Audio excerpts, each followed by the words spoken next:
Good morning. સંદેશ news જોઈ રહ્યા છો આપ તમારી સાથે સત્યની સાથે અને તમામ ન્યૂઝ અપડેટ સાથે હું ઝંખના દવે. નજર મહત્વના સમાચાર પર કરીએ. સૌપ્રથમ વાત વરસાદને લઈને કરીએ તો રાજ્યભરમાં 7 દિવસ મેઘમહેર યથાવત રહેશે. રાજ્યભરમાં વાવાઝોડા સાથે વરસાદની પણ હવામાન વિભાગે આગાહી કરી છે. ત્યારે સુરતમાં પણ આજે ભારે વરસાદની આગાહી કરવામાં આવી છે. સાબરકાંઠા, મહીસાગર અને અરવલ્લીમાં વરસાદને લઈને ઓરેન્જ એલર્ટ આપવામાં આવ્યું છે. ત્યારે દાહોદ અને ભરૂચમાં વરસાદનું ઓરેન્જ એલર્ટ આપવામાં આવ્યું છે. વડોદરા, નવસારી અને વલસાડમાં પણ ભારે વરસાદ રહી શકે છે. ત્યારે અમદાવાદ અને ગાંધીનગરમાં પણ છૂટાછવાયા વરસાદની આગાહી હવામાન વિભાગ દ્વારા કરવામાં આવી છે.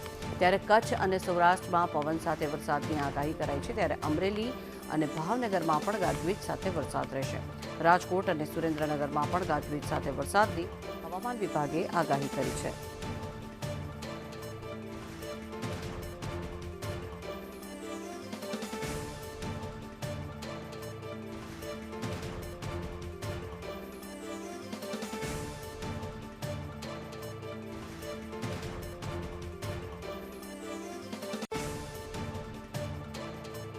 હવામાન વિભાગે આગાહી કરી છે. ત્યારે મહત્વનું છે કે સતત વરસાદના કારણે થઈને માછીમારોને 2 દિવસ દરિયો ન ખેડવા માટે પણ સૂચના કરાઈ છે.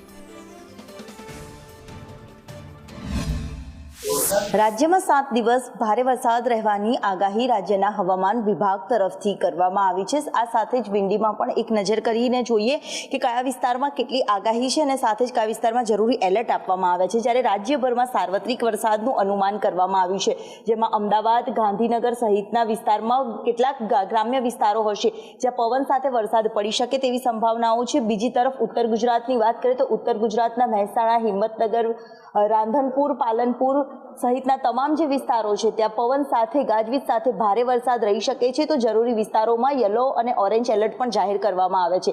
સૌરાષ્ટ્રના વિસ્તારોમાં પણ આ જ પ્રકારે જો ચોટીલા, બોટાદ, મોરબી, જામનગર, ભાવનગર, સુરત સહિતના દક્ષિણ ગુજરાત અને ઉત્તર ગુજરાત, મધ્ય ગુજરાતમાં પણ ભારેથી અતિભારે વરસાદ કેટલાક વિસ્તારમાં સાથે જ દરિયાઈ કાંઠાના વિસ્તારમાં પવનની ગતિમાં પણ વધારો રહી શકે તેવી પણ સંભાવનાઓ જોવા મળી રહી છે. મહત્વનું છે કે 7 દિવસ સુધી સાર્વત્રિક વરસાદ રહેવાનો છે. Upper air cyclonic circulation system સક્રિય થઈ છે, જેના કારણે રાજ્યભરમાં 7 દિવસ ભારે વરસાદની આગાહી રાજ્યના હવામાન વિભાગ તરફથી વ્યક્ત કરવામાં આવી છે.